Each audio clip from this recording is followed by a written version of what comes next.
Hey everybody, it's Frida. It's 9:45 p.m. Eastern Standard Time on August the 10th. Just a little follow-up to my previous video and remind you that there are still issues in the Ukraine dealing with Russia. We've got a lot of sidetrack news. I've got mainstream media news playing in the background with the volume turned off, but I keep watching the stories and the headlines, and it's all about Iraq, the situation going on with the airstrikes we've done, and the Ebola situation.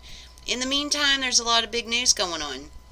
So we're on Reddit right now. I just looked up a search for Ukraine versus Russia. And just to show you, there are still bodies sitting at the crash site. This says 2 hours ago, CNN newsroom. Euro News posts, residents flee besieged city with the Ukrainian military pounding the rebel stronghold of Donetsk with artillery fire. Thousands of residents have fled the city.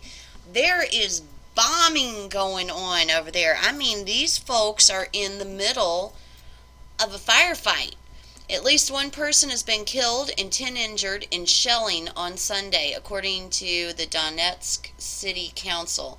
At least 300,000 residents have reportedly fled. Wow. 4 hours ago. So this would have been about 5:45 Eastern Standard Time. Look at that. Fire after shelling. 4 hours ago. Russia urges quickest aid delivery to East Ukraine. Russia hopes that the issue of relief aid delivery to eastern Ukraine will be resolved soon. Putin wants to get some aid in there. Must be for the pro-Russian activist. I don't know. 4 hours ago. Why did Putin fire 18 top law enforcement officials? The sudden and secretive action has sparked some theories that it is somehow related to the Ukraine, either punishing those who are poorly performing with regard to the aggression against Ukraine. Video purporting to show rebel artillery in action in the Luhansk region. Let's see what this is a little bit. Turn my volume back up.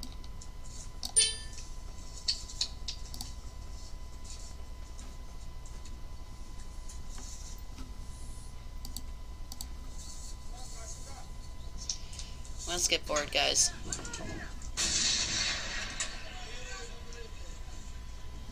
So this is rebel action. I'll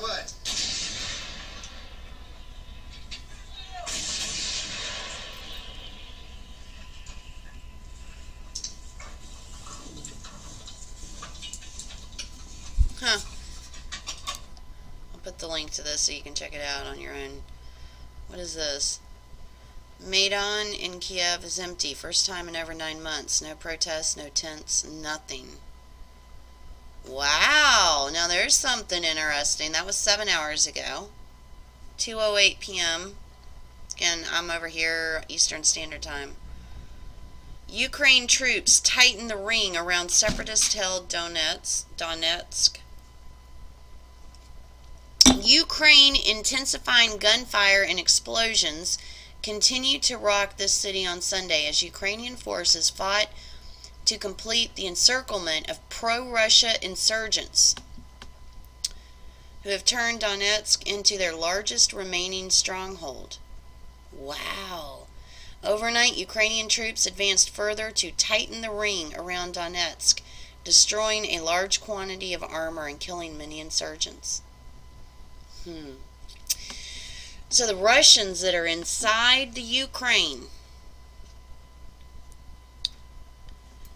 yeah, that would explain why Putin is wanting to get some aid sent in there, because he has supporters and Russians that are in the Ukraine that are under heavy artillery fire. And of course, as the news likes to do, this would be the Wall Street Journal.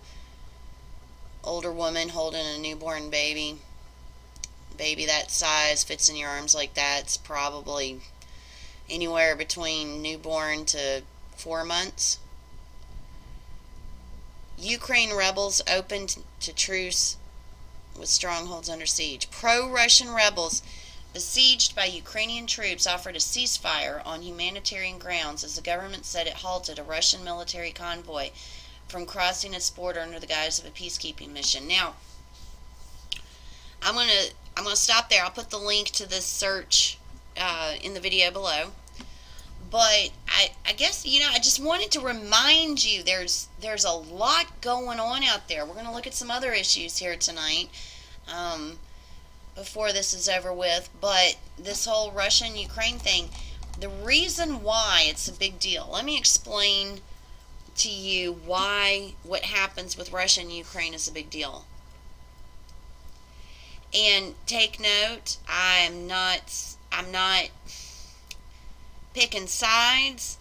I can tell you that I know Putin believes that is his territory by rights, and he just has to claim it.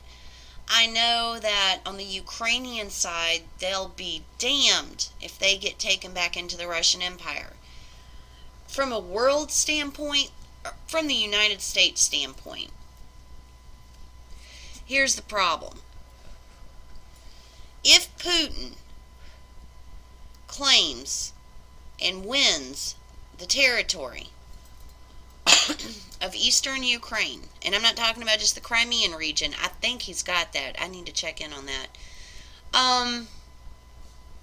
Eastern half of the Ukraine, if he gets that control back, he not only has the shipping port for the natural gas, he can put in pipelines, he can maneuver Russia's natural fossil fuel resources, put it out into the world market, and that's going to cost us a little bit of our edge with the petrodollar.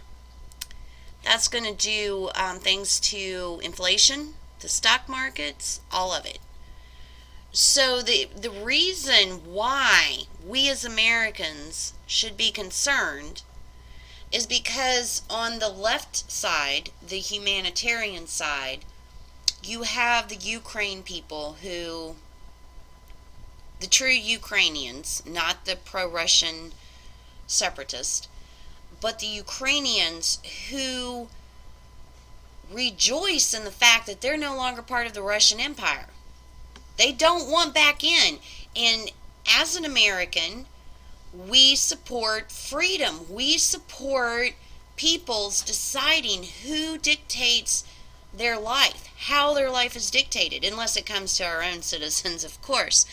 But from a world view, we support democracy. From, I don't know, the other side of the coin, to Putin, to the Russians, to the pro-Russians that are in the Ukraine because of work, marriages, what have you, economy.